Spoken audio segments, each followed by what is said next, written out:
Hello friends, ഇന്നത്തെ recipe ഒരു മല്ലി തുവയൽ, അതായത് മല്ലി കൊണ്ടുള്ള ഒരു ചമ്മന്തിയുടെ റെസിപ്പിയാണിത്. സാധാരണ നമ്മൾ അരയ്ക്കാറുള്ള ചമ്മന്തിയിൽ നിന്നും കുറച്ച് വ്യത്യസ്തമായിട്ട് കൊറിയാൻഡർ സീഡ്സ് ഉപയോഗിച്ചാണ് ഞാനിവിടെ ഈ റെസിപ്പി ഉണ്ടാക്കുന്നത്.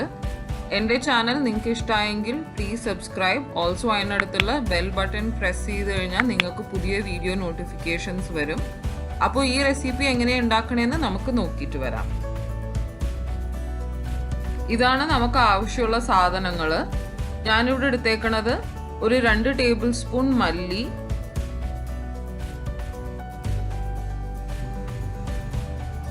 ഒരു 1/4 ടീസ്പൂൺ ജീരകം, 1/2 കപ്പ് ഗ്രേറ്റഡ് കോക്കനട്ട്, കുറച്ച് കറിവേപ്പിലയും പിന്നെ ഒരു ചെറിയ സൈസിൽ പുളിയും,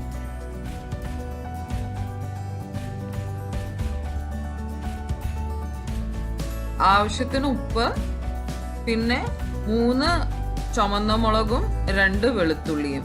മുളക് നിങ്ങളുടെ എരിവിനനുസരിച്ച് നിങ്ങൾക്ക് എടുക്കാവുന്നതാണ്. നമുക്കിതെല്ലാം ഡ്രൈ റോസ്റ്റ് ചെയ്തെടുക്കാം. പാൻ ചൂടായതിനു ശേഷം ഞാൻ ആദ്യം ചേർക്കുന്നത് മല്ലിയാണ്. അതോടൊപ്പം നമുക്ക് ചുമന്ന മുളകും ചേർക്കാം.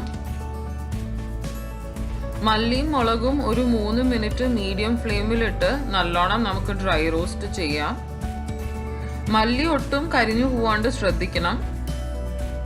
ഇപ്പോൾ ഒരു 3 മിനിറ്റ്സ് ആയി. ഇനി നമുക്ക് ബാക്കിയുള്ള ഐറ്റംസ് ഒക്കെ ചേർത്ത് കൊടുക്കാം. ജീരകം, കറിവേപ്പില, പുളി, പിന്നെ വെളുത്തുള്ളിയും.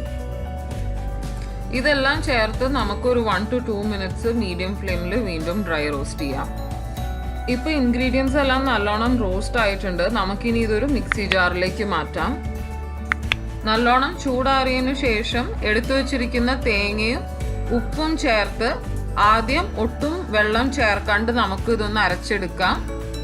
ഇപ്പോൾ ഇൻഗ്രീഡിയൻസ് എല്ലാം നല്ലോണം കോസ്റ്റ്ലി അരഞ്ഞു കിട്ടിയിട്ടുണ്ട്. ഇനി നമുക്കിതിലേക്ക് ഒരു 1/2 കപ്പ് വെള്ളം ചേർത്ത് നല്ല ഫൈൻ പേസ്റ്റ് ആയിട്ട് അരച്ചെടുക്കാം.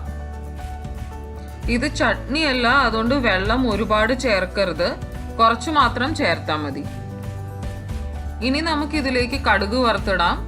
അതിനു വേണ്ടി കുറച്ച് എണ്ണ ചൂടാക്കാം. ഞാൻ ഇവിടെ നല്ലെണ്ണയാണ് എടുക്കുന്നത്. നിങ്ങളുടെ പ്രിഫറൻസ് അനുസരിച്ച് ഏത് ഓയിൽ വേണമെങ്കിൽ എടുക്കാം.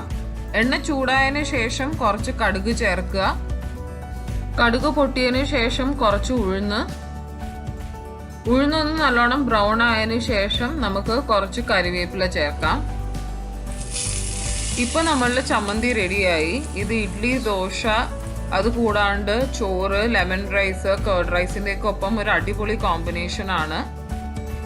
എനിക്ക് ഈ റെസിപ്പി എൻ്റെ മദർ ഇൻ ലോ ആണ് പറഞ്ഞു തന്നത്.